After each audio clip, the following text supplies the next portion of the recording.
여러분 한 주간 잘 계셨죠? 오늘 은혜 받을 말씀 고린도전서 9장 24절로 27절입니다.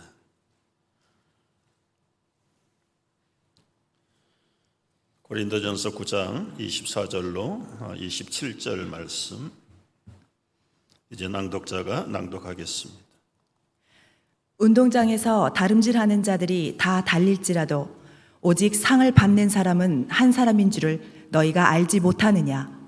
너희도 상을 받도록 이와 같이 다름질하라. 이기기를 다투는 자마다 모든 일에 절제하나니 그들은 썩을 승리자의 관을 얻고자 하되 우리는 썩지 아니할 것을 얻고자 하노라. 그러므로 나는 다름질하기를 향방 없는 것 같이 아니하고 싸우기를 허공을 치는 것 같이 아니하며 내가 내 몸을 쳐 복종하게 함은 내게 남에게 전파한 후에 자신이 도리어 버림을 당할까 두려워함이로다. 아멘. 아멘. 오늘 믿음의 선한 싸움 싸우라 시리즈 5번째입니다. 이 강한 훈련 없이는 승리할 수 없다는 내용입니다. 한 사람이 행동을 할 때 또 성공과 실패는 그 사람 속에 있는 동기와 직결이 되어 있습니다. 동기를 영어로는 motive라고 그러죠. 이 동기는 마음을 움직이는 기본적인 욕구이기도 합니다. 이 욕구 동기는 크게 두 가지가 있습니다. 하나는 이 충동에 이끌리는 삶, 또 하나는 소명에 이끌리는 삶이 있습니다. 이 driven life, 그 다음에 called life. 이 충동에 이끌리는 삶은 주로 인간적인 마음, 기본적인 욕구, 그 다음에 육체적인 동기에서 시작되는 행동이 이 충동에 이끌리는 삶입니다. 어려운 예를 들을 필요가 없고요.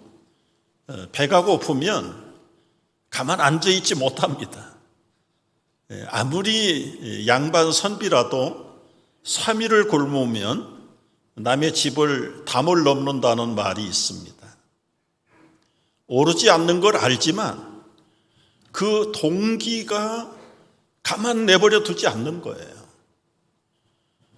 그래서 잘 먹기 위해서, 굶지 않기 위해서 열심히 일합니다. 조금 더 잘 먹고 고급스러운 걸 먹기 위해서 좋은 직장을 잡아야 되고 돈을 많이 벌어야 되고 또 좋은 학교도 가야 됩니다. 이런 일련의 삶이 충동에 이끌리는 삶입니다. 그런데 문제는 공부도 잘했고 좋은 직장도 가졌고 돈도 많이 벌었는데 이 충동에 끌리는 삶은 만족이 없습니다. 해피하지 않습니다. 뭔가 언제나 부족합니다. 참 문제입니다. 채워도 어디엔가 채워지지 않는 빈 공간이 우리 안에 있습니다. 이 충동에 이끌리는 삶을 넘어서 소명에 이끌리는 삶, 다른 말로는 신적인 부르심, 소명이라는 말로 부르기도 해요. 컬링, 하나님이 부르셨다. 오해하지 말아야 될 것은 하나님이 소명을 주시면 세속의 일은 다 접어두고 목사가 되고 신학교에 가야 되고 선교사가 돼야 된다. 그건 오해입니다, 여러분. 우리의 삶의 현장에서 평범한 잡을 가지고도 얼마든지 주님의 부르심의 소명의 삶을 살 수가 있어. 오해하지 말기를 바랍니다. 특정인을 가르치는 게 아니니까 일반적인 이야기, 교사로, 의사로, 간호사로, 때로는 법률가로, 때로는 예체능인으로 우리 다양한 전문 지식을 가지고 나만이 하려는 일에 부름을 받았다 생각을 해보십시오. 전에는 기본적인 욕구에 의해서 내게 맡기신 이 잡이라는 것이 그냥 단순히 먹고 생활하는 도구로만 쓰여졌다. 그러니까 만족이 없어요. 거기에 행복이 없어요. 보람이 없습니다. 아무리 많이, 아무리 높게 다 채웠는데도 만족이 없는 거예요. 왜 그렇습니까? 이게 단순히 내 기본적인 욕구 충족에 불과하기 때문에. 그러나 한 단계 더 높은 소명에 이끌리는 삶이 아니라는 생각 때문에 허탈합니다. 때로는 불만족스럽습니다. 어떻게 충동적인 삶을 소명에 이끌리는 삶으로 바꿀 것인가? 예를 들었던 교사나 의사나 여러 가지 많은 사업가 경우를 한번 예를 들어 보겠습니다. 여러분, 교사가 내 생활 수단에 그냥 직업이라고 생각하면 참 얼마나 못할 일이에요. 실컷 대학원 공부하고 배울 거 다 배웠는데 이제 이 코올리개들, 쪼무레기들을 앞에 놓고 평생을 지내야 된다. 참 한심하기 짝이 없는 거죠. 그러나 그 현장을 떠나지 않고도 바꾸지 않고도 이것이 하나님이 나에게 맡기신 소명이다. 생각의 전환이 이루어지면 이 아이들이 얼마나 보배로운지요. 이 아이들의 미래를 보며 장래를 보며 비전을 보며 나에게 맡기신 이 가르침의 교사의 직분이 얼마나 귀중한 것인가. 정말 교사로 소명을 받았다면 시몬의 상록수라는 우리 문학작품에 나오는 교사의 이미지가 있어요. 최영신이라는 교사가 돼야 되겠다. 흙에서 배움이 없이 가난하게 살아가는 그 농촌의 평범한 사람들을 자기의 생명을 다해서 새로운 것을 가르치고 이상을 가르치고 꿈을 키워주고 스위스의 페스탈로치 같은 교육가가 롤 모델이 됩니다.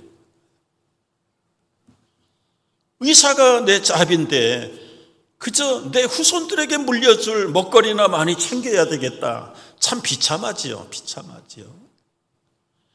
그러나 소명에 이끌리는 삶으로 업그레이드를 한다면 한국의 장기려 박사 같은 삶, 아프리카의 성자였다는 슈바이처 같은 삶, 소명에 이끌리는 같은 잡인데도 불구하고 돈을 벌어 기업하고 사업하겠다는 분들도 여러분, 이런 세속적인 잡이 절대 죄책감을 가질 필요가 없어요. 그러나 왜 부담이 되는가? 본질을 잃어버렸기 때문에 그렇습니다. 사업이라는 게 여러분 단순하게 말하면 생산자와 소비자 사이에 커넥션을 해주고 서로의 편리를 도모하고 이익을 가져다 주는 중개인의 삶이 사업이잖아요. 간단하게 설명하면 그렇잖아요. 이쪽도 기쁘고 이쪽도 만족하다면 나는 중간에서 얼마나 기쁘고 보람이 있는가. 이게 신적인 삶의 충동인데 이것을 충동적인 육체에 끌리는 내 기준의 욕심으로 사업을 한다면 내 거는 있지만 당신 건 없어요. 어떻게 하든지 뺏어다가 내 거를 만족시켜야 되는 게 이 충동적인 사업가들의 현실이에요. 아무리 채워도 아무리 벌어도 거기에 진정한 보람이 설 자리가 없는 겁니다. 예체능을 가지고 활동을 하도 결국은 내 인기를 위해서 모든 삶을 불태운다. 그런데 여러분, 길어봐야 10년도 안 돼. 몇 년 후면 또 다른 혜성 같은 사람이 나타나서 내 명성을 짓밟아 버립니다. 그때는 어떡할 겁니까? 그러나 내게 주신 모든 달란트가 소명에 이끌리는 삶이라면, 스테이지에 가서 서치라이트만 받아야 되고 모든 사람들의 박수갈채를 받아야만 직성이 풀린다면 그거는 기대할 수 없는 삶입니다. 이름도 없이 빛도 없이 내가 필요한 것을 찾아다니면서 하나님이 나에게 주신 이 탤런트를 통해서 저들에게 하나님이 하시는 일들을 드러내 보인다면 그것이야말로 소명이 이끄는 삶이다. 거기에 보람이 있고 거기에 만족이 있고 거기에 나의 모든 것을 걸어도 아깝지 않는 삶. 여러분, 우리는 대체적으로 충동적인 삶으로 시작했다가 성도라고 하면 소명에 이끌리는 삶을 살아야 되는 겁니다. 제가 좋아하는 구약의 모세, 신약의 바울, 이 두 사람을 좋아하는 이유, 모세와 바울을 합하면 예수님이 되는 거예요. 그런데 이 모세도 사울도 충동적인 삶을 전반적으로 살았고 후반적인 삶은 소명에 이끌리는 삶을 살았다. 우리 성도들도 마찬가지입니다. 처음에는 복음 듣고 구원을 받았는데 이 복음 듣고 구원을 받아서 새 사람 됐다는 것이 결과적으로는 내 육적인 충동을 위한 삶의 도구로 오해하고 오용하는 잘못을 범하게 됩니다. 그래서 처음 믿음을 가질 때는 내가 복을 받아야 되고 우리 가정이 잘 돼야 되고 우리 자녀, 우리 기업, 그 자리에서 벗어나지 못하는 것. 이것은 소속은 거듭나고 복음을 받고 구원을 받았지만 삶의 모든 드라이브는 결국은 충동에 이끌리는 삶을 벗어나지 못한다. 그러나 성숙한 믿음이 되려면 이제는 그 기본적인 내 중심의 욕구를 벗어나서 하나님이 부르시는 부르심의 삶, 정말 콜링을 받은 사람으로서 현장과 나의 모든 잡이 바뀌지 않아도 그 속에 의미를 부여할 수 있어요. 사업하는 사람은 여러분 락펠러 같은 단계를 거쳐야 되는 거예요. 처음에는 이 잔 락펠러라는 1세는요, 자기 돈 벌고 자기 기업을 하는 데는 인정사정이 없어요. 자기가 돈 벌려고 샀던 금강에서 폭발 사고가 나서 수십 명이 죽었어요. 데모를 해가지고 경찰들이 가서 78명을 쏴 죽였습니다. 그런데도 자기는 법적으로 걸릴 게 없고 라이벌 기업은 무참하게 짓밟아. 미국 정부에서도 2년 6개월을 그 기업에 대해서 철저하게 수사를 했다. 그러던 락펠러가 나중에는 신의 부르심을 받고 소명의 기업인이 되어서 자기에게 맡기신 재단들을 계속해서 나누는 삶, 베푸는 삶, 후원하고 좋은 일에 수를 세아리지 아니하고 계속해서 펼쳐가는, 락펠러에 의해서 세워진 교회가 6,700개, 유니버시티가 13개, 어느 것 하나 자기 이름 하나 붙인 곳이 없고 1세가 못다 이런 일을 2세가 지금 3세들이 계속 지금도 나누고 있다. 여러분, 사업을 정리하고 신학교 가야 소명을 받은 삶이 아니에요. 우리의 평범한 작은 직장, 작은 사업,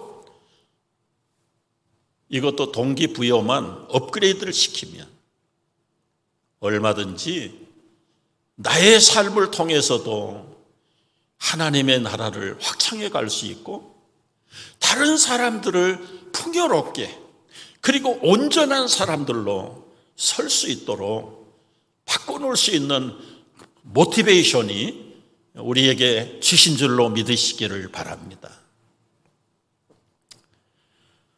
오늘 말씀은 운동장에서, 인생의 운동장에서 진정한 승리를 위해서 우리가 어떻게 싸워야 할 것인가.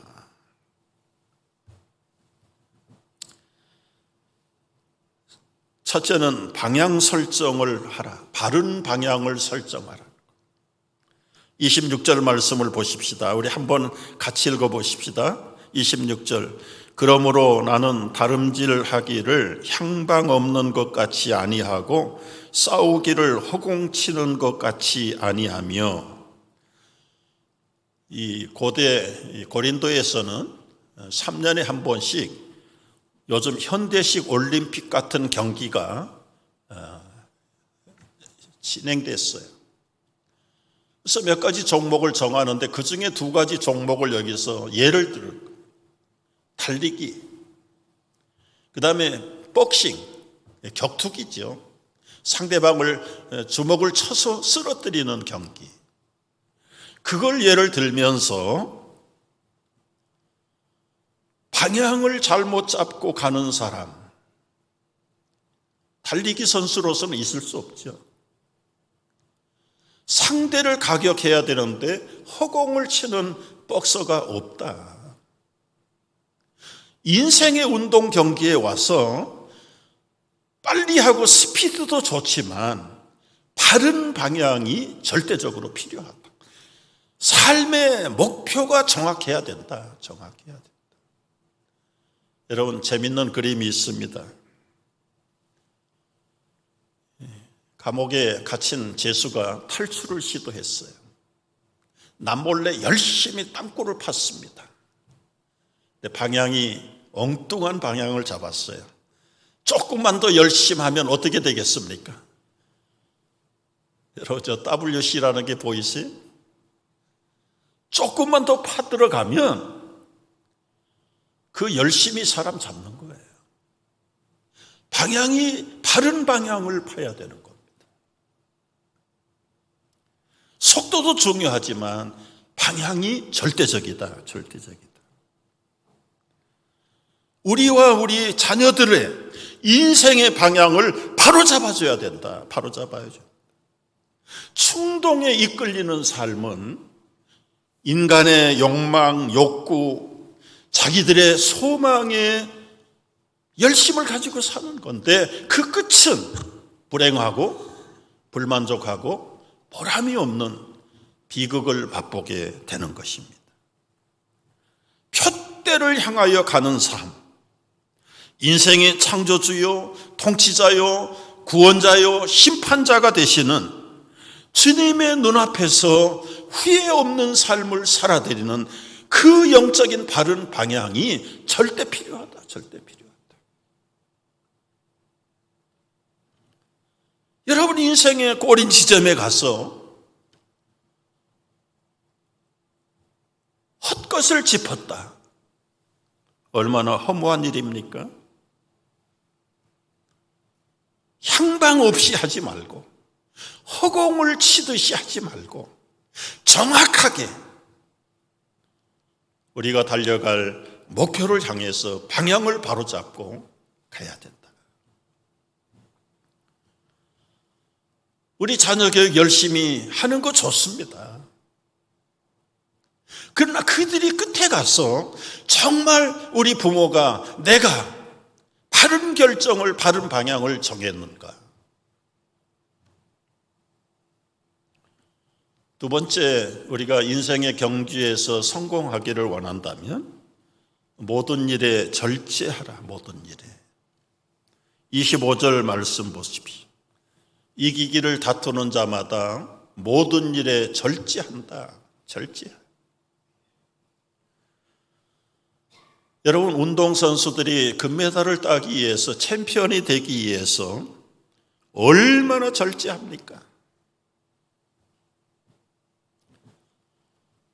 제가 궁금해서 김연아 선수가 어떻게 세계 챔피언이 됐는지 한번 검색을 해봤어요. 스케이터 챔피언이 되기 위해서 하루에 8시간씩 13년 동안을 하루도 걸르지 않았다. 여러분, 항상 계속 자라가는 그 어린 아이가 얼마나 먹고 싶은 게 많겠어요. 그런데도 절제를 해요. 스케이터가 체중이 100g만 늘어나면 회전이 자연스럽지 않고 점프가 착오가 생겨요. 여러분, 공깃밥 한 그릇이 50g입니다.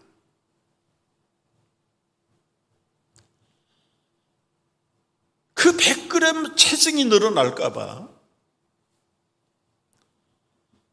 기본적인 충동의 욕구를 거절하고 절제하는 삶. 그래서 남들이 따라오지 못하는 그 유명한 트리플 토투빈가 3회전 공중 돌기를 했. 그것이 아마 앞으로도 김연아의 기록을 깰 수 없을 것이라고들 말합니다.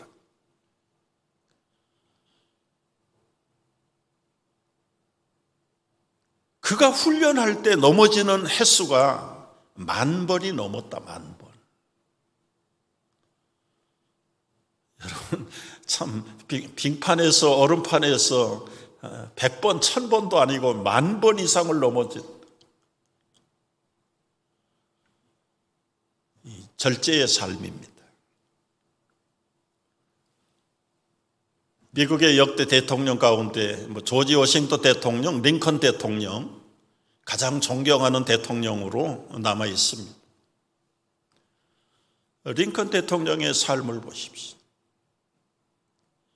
가난한 농부의 아들로 태어나서 제대로 교육도 받지 못했고 7살 때 어머니 돌아가시고 스텝마더 밑에서 참 불행한 중에 감사하게도 그 서모 밑에서 성경을 잘 배웠어요.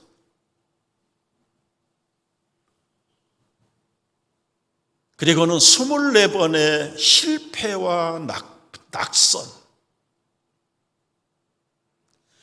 약혼녀와 결혼을 일주일 앞두고 약혼녀가 사망하는 비극, 결혼해서 2 자녀를 눈앞에서 죽음으로 보내야 되는 아픔. 링컨의 삶에는 인간적으로 보람되고 기쁜 일이 별로 없었다. 그의 삶의 마지막도 암살로 생명을 마감. 그럼에도 불구하고 노예를 해방하고 인간의 평등과 자유를 해방해야 된다는 신적인 부르심 앞에 그는 모든 것을 잃어도, 자신의 생명마저 잃어도 후회 없는 삶을 살다. 참 얼마나 신적인 부르심 앞에 기념될 만한 삶인가. 여러분, 알버트 아인슈타인 9살 때까지 말을 못하는 지진아였다고 합니다. 중학교에 보냈는데 학교 적응을 못해가지고 타이반 자의반에 의해서 학교를 중단하고 홈스쿨링 한 거예요. 지리 공과대학에 시험 쳤다가 실패. 그 다음 해에 수학을 잘해가지고 수학 점수 때문에 거의 입학이 됐다. 졸업을 해서 좋은 자리 취직한 것이 없고 무직, 가정교사, 임시사무소의 직원. 그럼에도 불구하고 어렸을 때부터 아인슈타인의 마음에는 창조주 하나님의 그 창조의 비밀을 과학적으로 좀 풀어봤으면 좋겠다.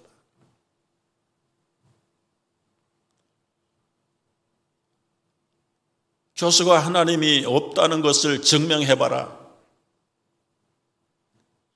그러면서 하나님을 모독하고 무시하는 현장에서도 이 젊은 아인슈타인은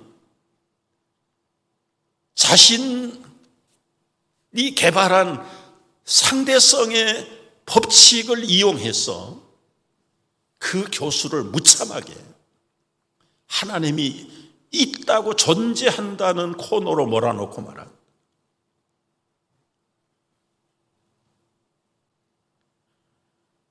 여러분, 절제라는 것은 부정적인 것을 안 하고 끊고 포기하는 절제도 있지만 해야 될 일, 의로운 일, 필수적인 것을 해야 되는 절제도 있다. 여러분, 다이어트를 시도하는 사람들은 음식을 절제하는 겁니다. 그거 쉬운 일 아니에요. 그러나 이거보다 더 중요한 것은, 절제는 나가서 운동을 해야 돼요. 여러분, 굶는 것도 쉽지 않지만 적극적인 절제는 운동을 하는 것인데 모처럼 운동하려고 하니까 비가 오네?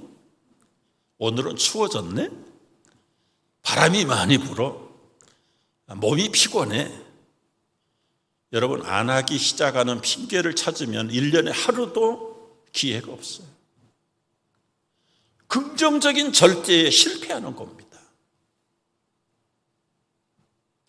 사람이 처음부터 다 갖추고 나온 사람 없어요. 다 백지 같은 빈 공간을 가지고 나온 사람들인데 나중에 성공과 실패는 언제 결정되는가? 출발하는 단계에서 훈련과 교육, 양육이 어떻게 되었는가? 그것이 바로 인생의 마지막에 성공과 실패를 결정하는 원인이다. 원인. 우리 이민자들의 로망은 우리 1세는 고생하고 개척을 해도 우리 2세, 3세들은 성공적인 교육을 통해서 행복하게 살도록 해야 되는 것이다. 이거 뭐 아무도 거기에다가 토를 달 사람이 없습니다. 그래서 우리 자녀 교육의 성공적인 비결을 여러분에게 좀 알려드리고 싶은 생각입니다. 여러분, 이게 이솝 우화에 보면 까마귀와 물병이라는 이야기가 나오는데, 목마른 까마귀가 목이 말라서 물을 찾는데 오로지 병 안에 든 물밖에 없어요. 부리가 짧아서 물을 마실 수가 없습니다. 여러분은 포기했을까요? 그냥 돌아섰을까요? 까마귀는 포기하지 않았습니다. 다음 행동을 보십시오. 그는 돌멩이를 하나씩 물어다가 물속에다가 떨어뜨리고 그 물이 수위가 높아질 때 그는 쉽게 물을 마실 수 있습니다. 영장류를 빼놓고 새들 중에서 도구를 이용할 줄 아는 유일한 짐승이 까마귀라고. 짝대기를 꺼내가지고 통나무 속에 들어가 있는 애벌레를 꺼내 먹는 유일한 새가 까마귀. 도구를 사용할 줄 알아요. 독일 전문기관에서 실험을 하고 관찰을 했습니다. 긴 병에다가 물에를 넣고 물 위에다가 먹이를 놨어요. 그리고 그 앞에 돌을 놓고 무거운 것과 가벼운 것들을 놨어요. 까마귀는 어떤 물체를 떨어뜨렸을까요? 무거운 물체를 물속에 집어넣으면 물이 더 높이 올라간다는 것을 어떻게 알았을까요? 이건 보통 새가 아니에요. 어떻게 이런 지혜가 어디에서 나왔을까? 연구팀들이 계속해서 일생을 관찰했어요. 까마귀가 새끼를 알에서 부화시켜가지고 품고 돌보는 시간, 결국 둥지에서 떠나보내는 시간까지가 29일. 근데 보통 새들은 13일이면 다 내보내는 거예요. 근데 까마귀는 보통 새보다 16일을 더 둥지에다가 두고 소위 말하는 조기 교육을 시킨 겁니다. 조기 교육. 둥지를 떠난 후에도 부모의 케어를 받는 시간이 무려 300일을 멀리서 가까이서 그 자녀들을, 새끼들을 테이크케어하는 거예요. 테이크케어. 그 기간 동안에 현장 교육을 실시하는데 도구를 사용해서 벌레를 잡는 일, 먹이를 찾는 일,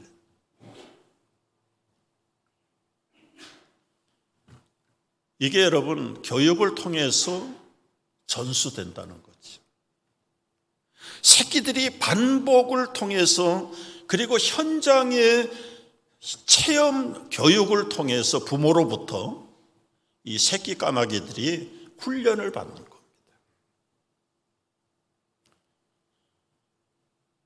그래서 이제 이 까마귀의 뇌를 조사했다. 보통 까마귀들은 자기 체중의 2%가 이 브레인이라고. 사람도 2%를 넘어가지 않는답니다. 그런데요, 뉴칼레도니아 까마귀라는 것은 2.7%예요, 뇌가. 얼마나 영악한지. 2.7%의 그 뇌의 발달이 어디에서 비롯됐는가? 둥지를 떠나도 최대한 4년까지 부모가 자녀들을 곁에서 현장 교육과 양육을 통해서 얻어진 지혜, 뇌의 발달이에요. 뇌의 발달. 저는 이것을 준비하면서 이 말 못하는 까마귀도 자식들에게 양육을 하고 교육을 하고 자기들의 삶을 살아가는 방법들을 지혜롭게 가르친다면 우리 성도들 가정에 보낸 자녀들의 교육은 어떠해야 할 것인가? 우리 부모들이 자녀 양육을 어떻게 하고 있어야 되는가?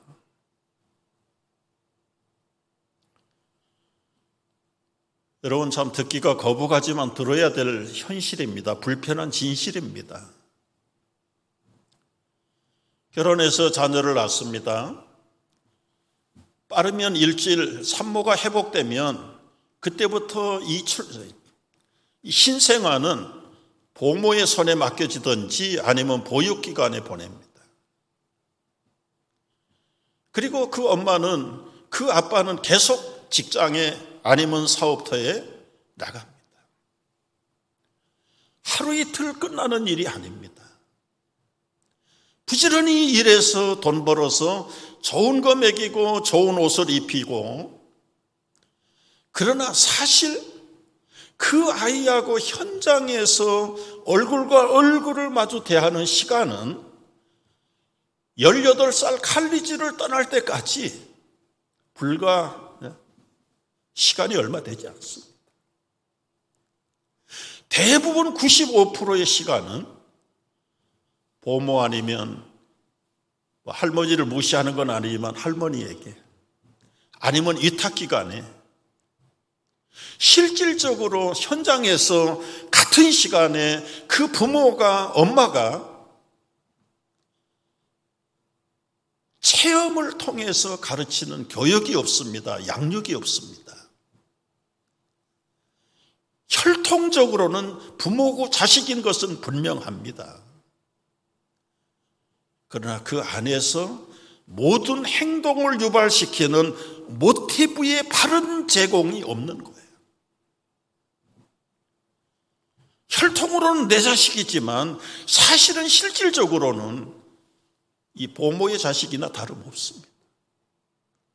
어느 보모가 책임 있게 그리고 체계적으로 그리고 정말 자기 자식처럼 길러내는 보모가 몇이나 있습니까?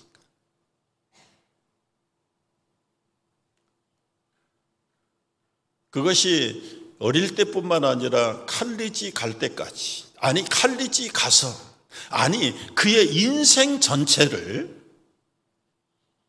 부모가 케어하지 아니하면서 자식이에요. 이게 현대 사회의 가정의 현실입니다. 인정하든 안 하든 여러분 검토해 보시면 수긍할 수밖에 없는 불편한 진실입니다. 가정에서 일반 교육은 말할 것도 없고 신앙 교육 안 합니다. 안 했습니다. 때로는 죄책감이 있고 부담감이 있으니까 주일학교. 일반 교육은 학교. 그리고는 부모의 책임 안 합니다. 그런데 코비드 때문에 학교도 부분적으로 닫혔고 주일학교도 지금 닫혀 있습니다.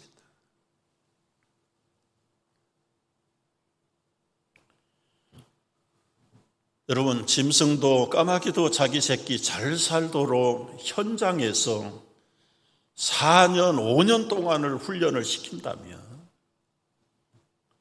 하나님의 형상으로 지음을 받은 성도 엄마 아빠를 통해서 나온 언약의 자녀들, 약속의 자녀들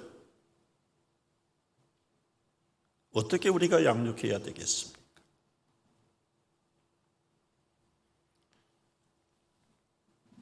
학교에 맡겨서 그의 인생을 학교에다가 운명을 맡겨버리는 것?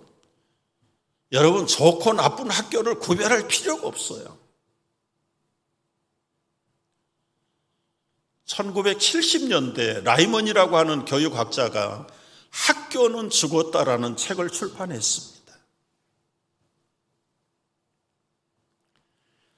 학교가 왜 죽었는가? 그 책에서 아주 적나라하게 하나하나 분석을 했어요. 학교는 국가의 이데올로기와 정책을 방향으로 잡고 국가에 봉사할 수 있는 시민을 길러내는 곳이 학교다. 불행 중에 감사하게도 바른 이데올로기, 바른 가치관을 가진 나라에 속한 자녀라면 그나마라도 아주 엉뚱한 길로 교육을 받지는 않을 겁니다. 단적으로 북한에서 태어난 자녀들 평생 학교에서 뭘 배웁니까?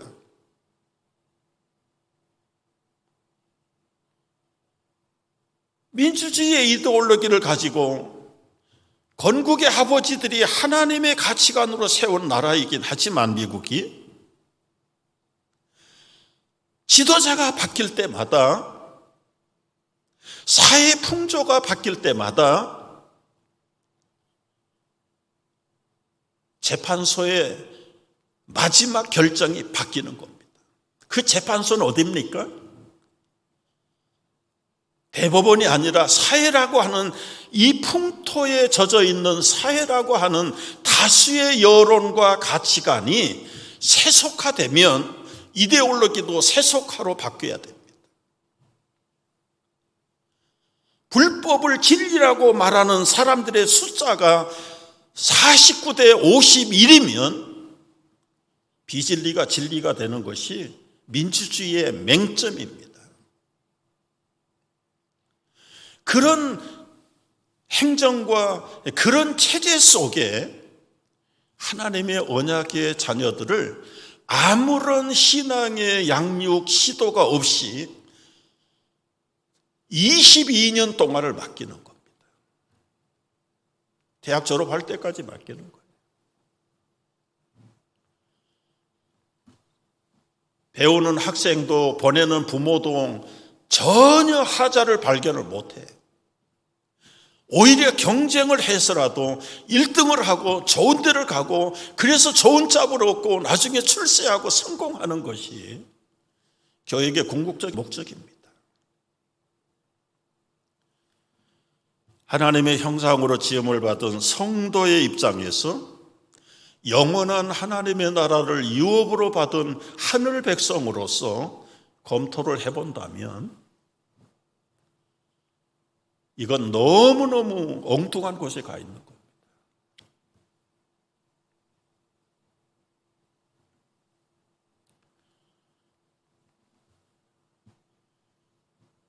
제가 대학에서 기독교 교육을 공부하게 했던 이유, 장차 목회를 하면 우리 교회 아이들, 우리 가정의 성도들의 미래 세대들은 바른 가치관, 하나님의 형상으로 지음받고 하나님의 자녀로서의 바른 철학, 이데올로기, 가치관을 가지고 살도록 교육을 바로 해야 된다. 성경의 교육을 가르. 그래서 크리스천 데이 스쿨을 세우는 것이 비전이었고 꿈이었어. 이제 불언간의 시작이 될 겁니다. 그러나 이미 과거 20년이 넘도록 제가 강조해 온 것은 우리 가정의 언약의 자녀들로 보내신 여러분의 자녀가 하나님의 기업이고 하나님의 자녀인데 부모로서 하나님이 마땅히 가르쳐야 될 도리를 양육하고 가르치는 일에 게을러서는 안 된다. 그런데도 한 가정도 제대로 실현하는 가정들을 찾아보기가 어려워요. 주일날 주일학교나 충실하게 가면 그것으로 만족하고 부모의 책임을 다했다라고 생각하고 가정에서 예배를 드리는 일이나 성경을 가르치는 일은 전무 99%가 안 합니다. 99%가. 그리고 월요일부터 금요일까지는 심지어 토요일 과외 공부까지는 세속 교육에다가 자녀들을 다 홀 라이프를 맡겨.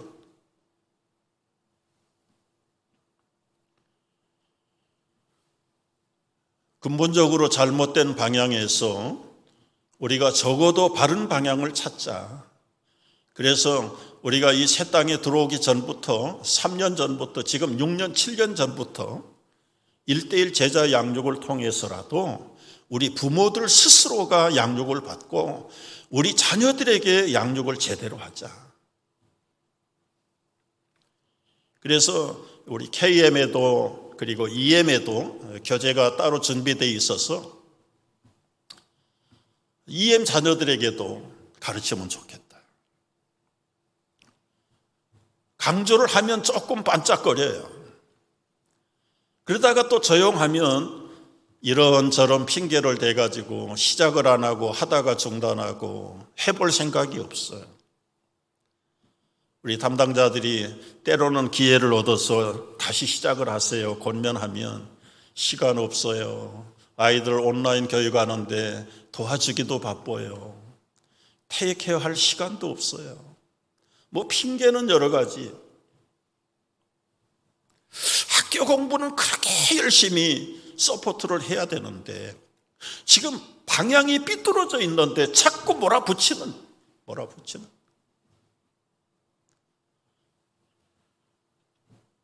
여러분 한번 생각해 보십시오. 우리 자녀들은 앞으로 100년을 살아야 될 세대입니다. 20대 초반까지 교육을 끝내고 남은 생활 80년을 살아야 돼요.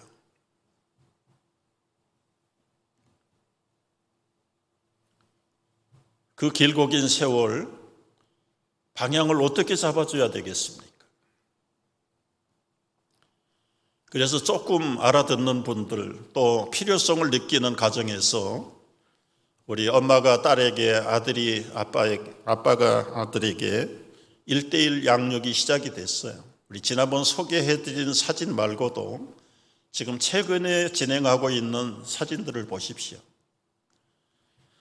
넘어가셔야 되겠어.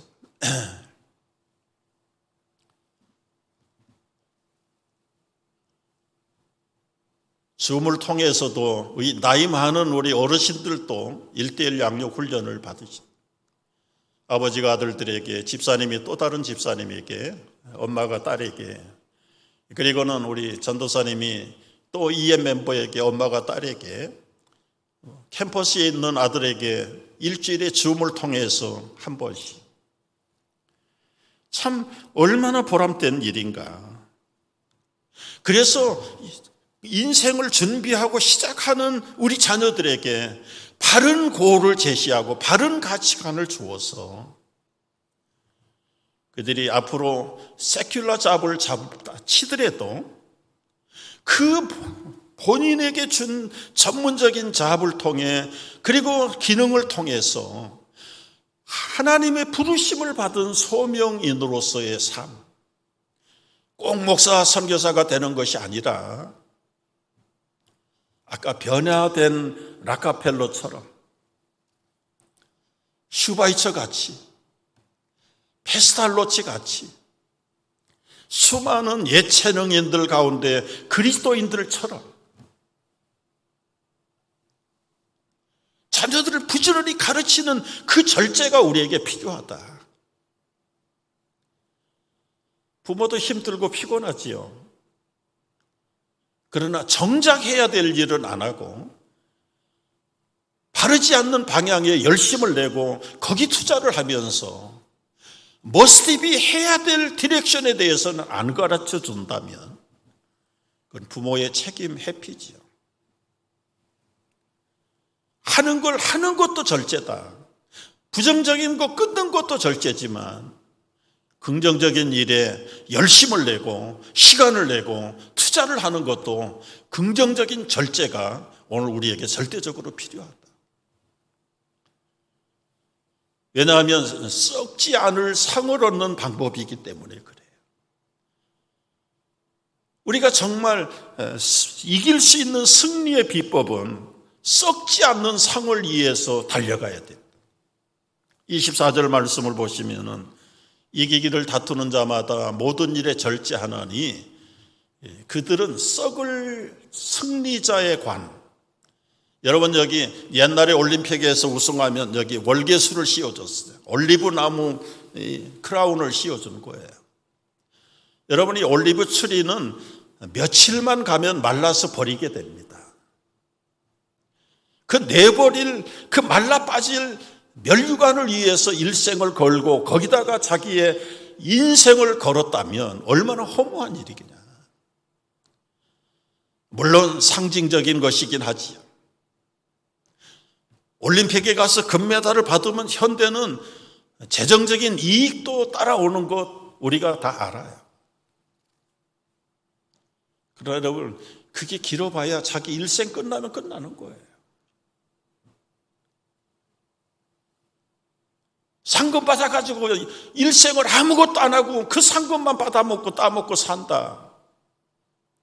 참 얼마나 허무한 일입니까?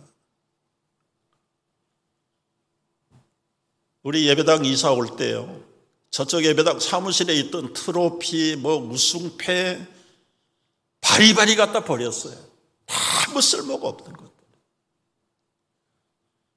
유명 인사들 죽은 다음에 여러분, 그들이 받았던 메달, 트로피, 무슨 우승컵, 그거는 보물도 아니라 고물 장사가 사가지도 않는데 쓰레기통에 서넣은 거 인터넷에서 가끔 올라오고.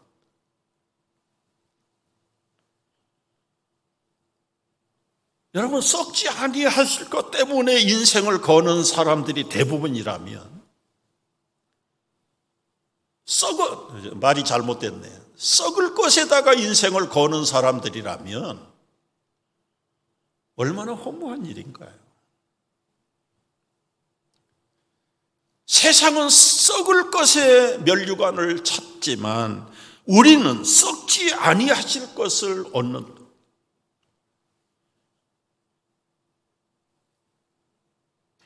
결론의 말씀입니다, 여러분.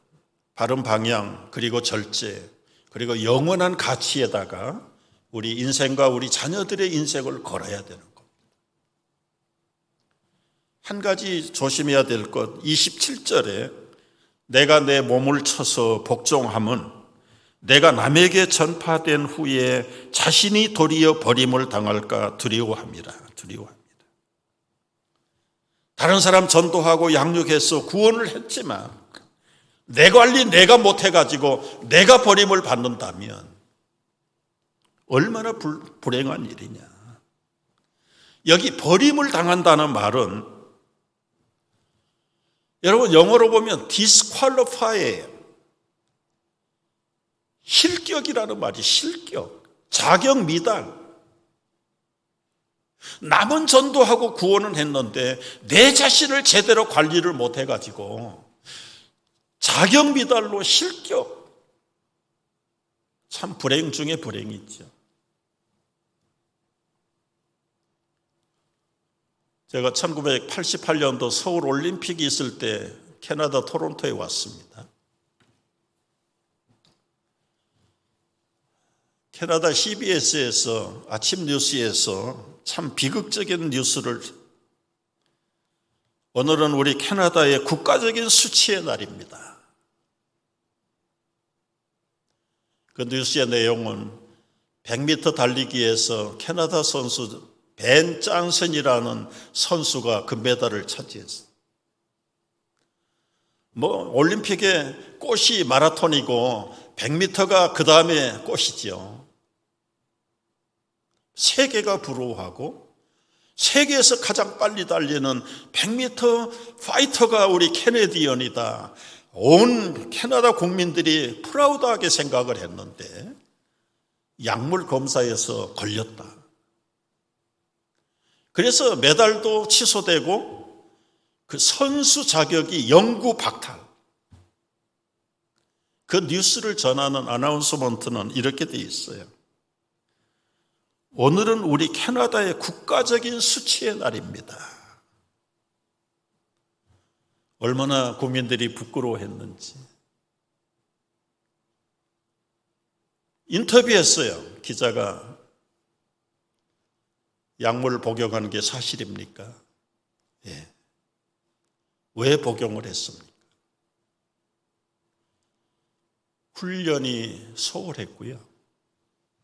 의욕이 떨어졌고 금메달은 따야 되겠고 그래서 약물을 복용했습니다.